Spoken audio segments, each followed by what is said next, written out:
Okay, magandang hapon sa ating lahat mga kawasak. So magluluto ko ngayon ng dinner.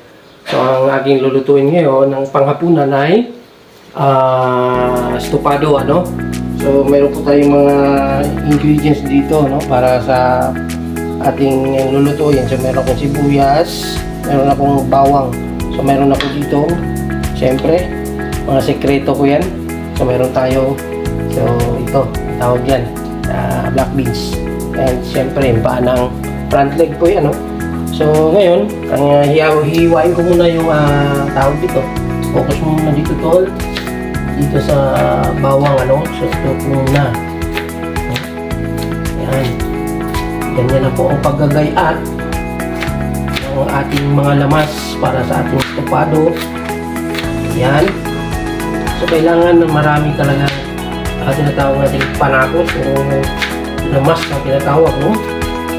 So, isasawag natin sa ating estopado para sa panakot ko lang tawag natin ulam na. So, ito purpose nito para lalabas yung aroma ng ng niluluto natin, ano. So, yan muna. Ngayon magpapainit tayo ng lulutuin ko pala sa lulutuin ko sa pressure cooker. Magpapainit muna tayo. So yan, tayo nating mag-init, ano. So mamaya lalagyan natin ng mantika, ano. So yan, lagyan natin ng mantika. Yan.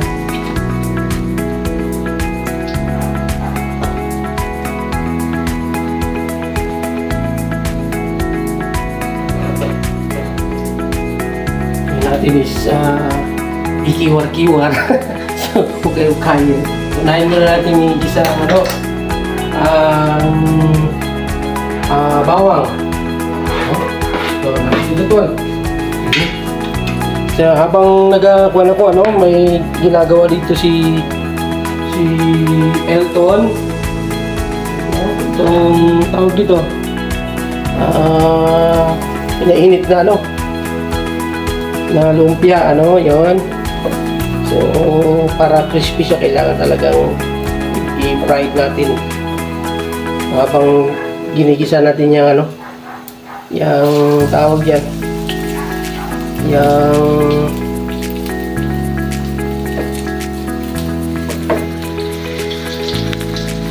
ginigisa natin yung so kailangan double focus para yan. Sayang naman kung tatapon lang. So, kailangan natin ng so, yan, gigisahin ko na yung yung bawang. Yan. Susunod natin yung sibuyas. Yan.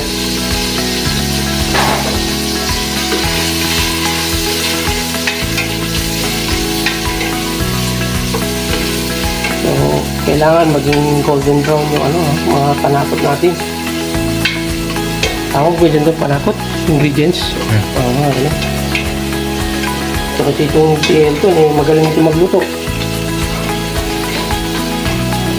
Ayan. Pag namula-mula na yan, so huwag ko na ito.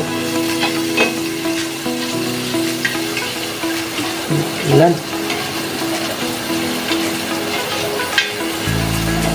So ngayon, ilalagay natin yung panang baboy, Yun! Suwabe! Yan! Sunod, kiwar-kiwar kasi may yellow pa yan. Ilalim po sa freezer. Kung makapaghintay. Yan.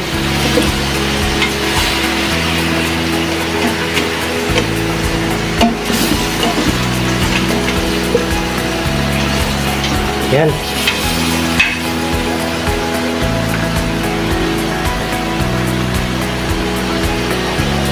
Lalagyan natin ng toyo. Yun, sarap yun.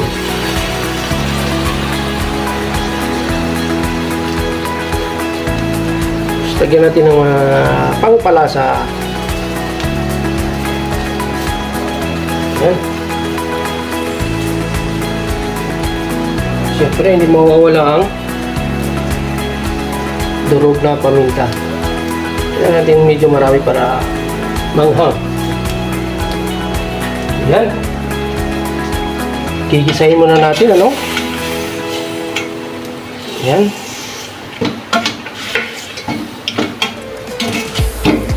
Ang hirap. Ang lalaki kasi ng hiwa. So, yan lang muna, ano? So, gigisahin ko muna. So, tatakpan ko mo lang. Mamaya, buka natin ito, okay?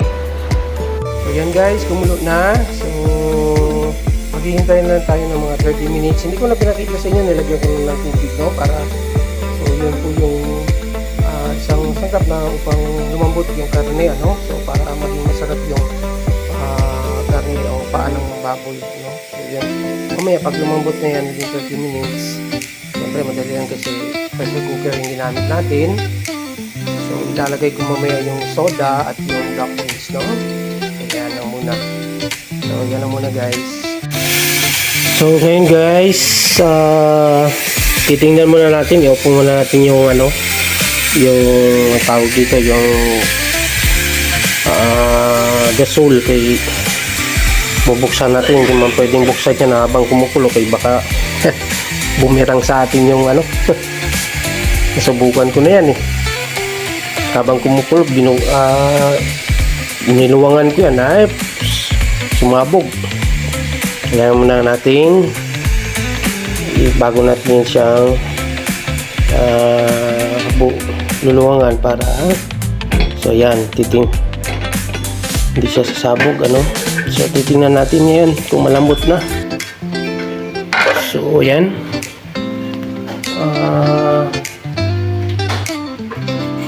Tingnan muna natin, no? Susukin natin ng okay, ayan, malambot na. Ayan, malambot na. Malambot na. Malambot na. So, ayan.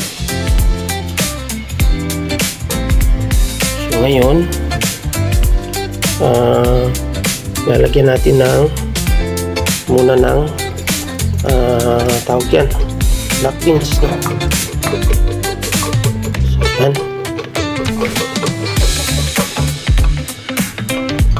Yan. So, yan.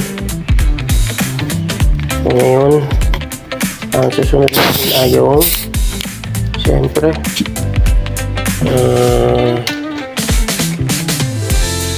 lalagyan natin ng soda. So, ito yung magpapalambot lalo sa kanya. So, yan.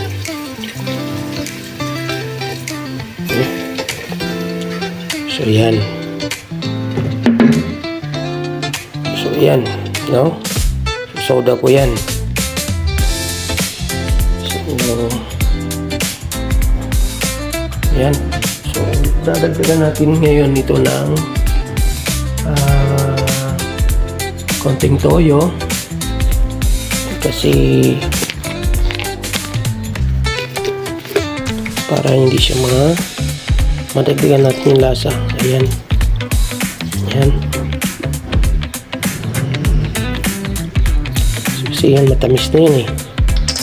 So ngayon iwan natin yung kano. So yan.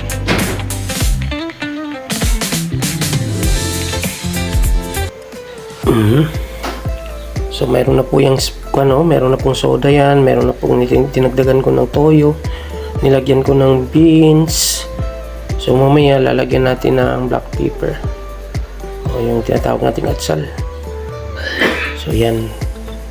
So hintayin lang natin yung isang lumambot, tatakpan natin muli. So siguro mga 10 minutes. Mga 10 minutes, ano? So hintayin muna natin siyang hintayin natin mga 10 minutes para lumambot talaga lalo yung karne. So, okay. Okay, so ngayon guys, titingnan natin kung malambot na at tama rin timpla, ano? So, ngayon giyok ko muna yung yung gasol. So, titikman muna natin, ano? So, yan. So, ayan siya. Titikman muna natin kung talagang okay na siya, no? Okay. Medyo okay siya. So, yan.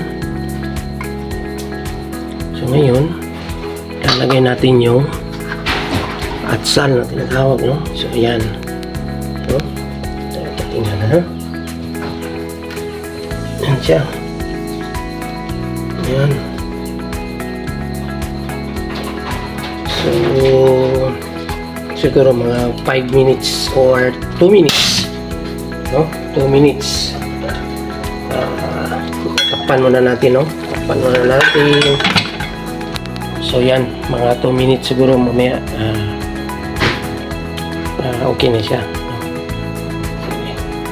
Ayan. So, guys. So, pwede na ito, no? So, iwan ko na. So, pwede na yan siya. No? Ayan. So, ayan po siya, oh. Wow. Napakasarap yan. Titikman natin ngayon ito. Titikman natin. Tayo na. Ayan. So, ayan. Titikman natin, no?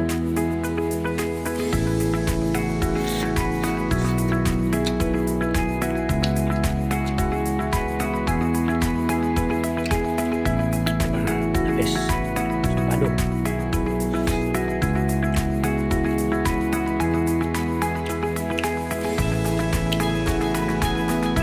Okay.